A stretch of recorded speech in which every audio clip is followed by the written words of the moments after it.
ना पुत्र व्हावा ऐसा गुंडा, त्याच्या हातात असावा बाळासाहेबांच्या विचारांचा भगवा झेंडा. गरिबांचा विघ्नहर्ता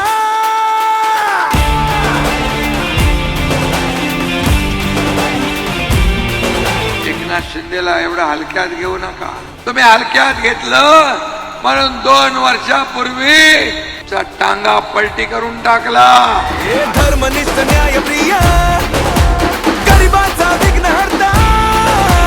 शब्द देणारा आणि शब्द पाळणारा एकनाथ शिंदे, तुम्हाला सांगतो या साक्री मतदारसंघात कुठेही निधी कमी पडणार नाही. धनुष्यबाण जिंदाबाद.